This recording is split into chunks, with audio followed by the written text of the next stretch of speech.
గాంధీ భవన్ వేదికగా బీజేపీపై తెలంగాణ మంత్రి పొన్నం ప్రభాకర్ గౌడ్ తీవ్ర స్థాయిలో విరుచుకుపడ్డారు. 10 ఏళ్లుగా పేదల రక్తం తాగారని ధ్వజమెత్తారు. దేశ ప్రజలను నిలువెల్లా దోచుకున్నారని మంత్రి మండిపడ్డారు.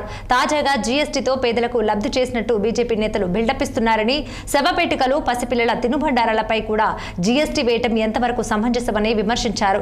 జీఎస్టీ అంటే గబ్బర్ సింగ్ ట్యాక్స్ అని తాము మొదటి నుంచి చెప్తున్నట్టుగా వ్యాఖ్యానించారు మంత్రి పొన్నం ప్రభాకర్ గౌడ్.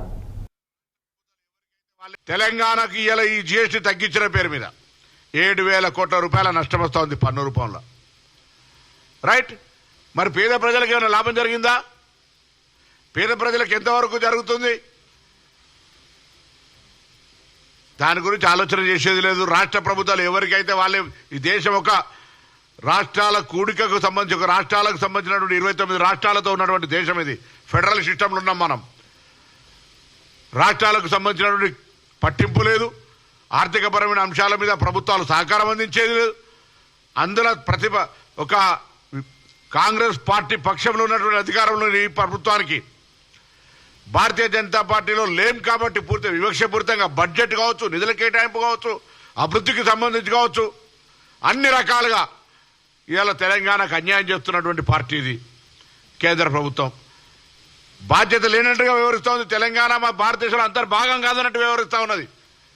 ఇది కూడా ఆలోచించాల్సిన అవసరం ఉంది. తెలంగాణ ప్రజలు ఆనాడు జీఎస్టీ పెట్టినాడే వ్యతిరేకించిన పార్టీ కాంగ్రెస్ పార్టీ.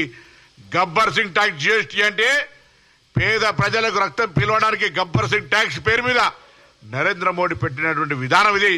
ఇలా దాన్ని ఏదో తగ్గించి గొప్ప పరిపాలన మార్పు చేసినాం, పేద ప్రజలకు న్యాయం చేసినాం, పండుగ జరుపుకోమని చెప్తున్నటువంటి విధానాన్ని కాంగ్రెస్ పార్టీ పక్షాన తీవ్రంగా ఖండిస్తా ఉన్నాం. ప్రజలకు అర్థమయ్యే విధంగా చెప్పే ప్రయత్నం చేస్తాం. తప్పకుండా ఇది బీజేపీ మోసపూరిత విధానాలల్లా ఒక లేటెస్ట్ ఏఐ మోడల్, మారుతున్న కాలానికి అనుగుణంగా ఏఐ మోడల్లో మసిపూసి మారేడుకాయ చేసేటువంటి విధానంలో ప్రజలు